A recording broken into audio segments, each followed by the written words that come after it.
कभी कभी मुझे लगता है कि भारत उस इंटेलिजेंट बच्चे की तरह जिसमें टैलेंट तो इतना है कि वो आईएएस ऑफिसर बन जाए, मगर वो बेचारा किसी कोर्ट में स्टेनोग्राफर बनकर ही खुश हो गया। उसके दोस्त यार और घर वाले कहते हैं यार तुम लाइफ में कोई बड़ा क्यों नहीं करते, और वो गुस्से में कहता है तुम मुझे क्या कह रहे हो, मेरे चाचे के लड़के को देखो वो तो अभी भी टेम्पो चला रहा है। मुझे कहने में दोस्तों कोई हर्ज नहीं कि भारत के केस में पाकिस्तान हमारा वही चाचे का लड़का है। Emotional damn it. कभी कभी तो मुझे ये भी डाउट होता है कि जिन्ना ने पाकिस्तान मुसलमानों के लिए नहीं बनाया, बल्कि इसलिए बनाया था कि जब भी हिंदुस्तानी अपनी हालत देखकर डिप्रेशन में जाने लगे तो एक नजर पाकिस्तान पर डाल दें। हमने ऑपरेशन सिंदूर चलाकर पाकिस्तान को जवाब दे तो दिया था, फिर क्यों मैच के बाद उनसे हाथ ना मिलाकर हमने पाकिस्तानियों को फिर से छाती कूटने का बहाना दिया? क्यों हमें समझ नहीं आता कि पाकिस्तान भाई हमारी इतनी अटेंशन डिजर्व नहीं करता? गजब बेइज्जती है।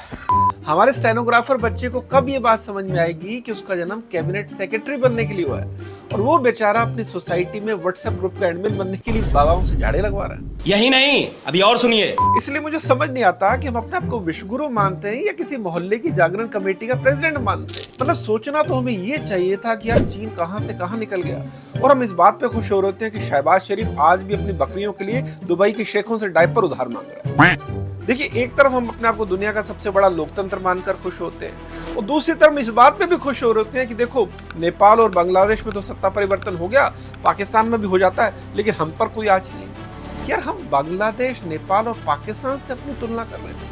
बंद करो हाथ जोड़ के। मैं नो ऑफेंस यार, लेकिन नेपाल के लोकतंत्र से तो आईफोन भी पुराना है।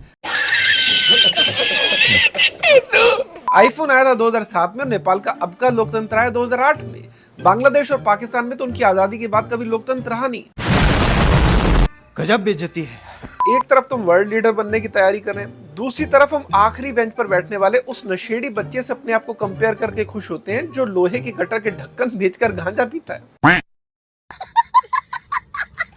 जिस तरह से कहते हैं ना कि आदमी की पहचान उसके दोस्तों से होती है, उसी तरह से आदमी की पहचान उसके दुश्मनों से भी होती है। तो आपको याद है ऑपरेशन सिंदूर के बाद जब ट्रंप ने भारत और पाकिस्तान का नाम एक सांस में लिया था तो हम भारतीयों को कितना बुरा लगा था। हमने कहा था यार आप हमें पाकिस्तान के साथ हाइफनेट कैसे कर सकते हैं, उसके बराबर कैसे रख सकते हैं। उसी तरह दोस्तों, जब आप मैच के बाद पाकिस्तानियों से हाथ ना मिलाकर कोई ऐसी कंट्रोवर्सी क्रिएट करते हैं जिससे पाकिस्तानियों को एक गुमान हो जाता है कि अरे हम तो भारत के दुश्मन है, मुझे लगता है कि भारत पाकिस्तान जैसा दुश्मन तो डिजर्व नहीं करता।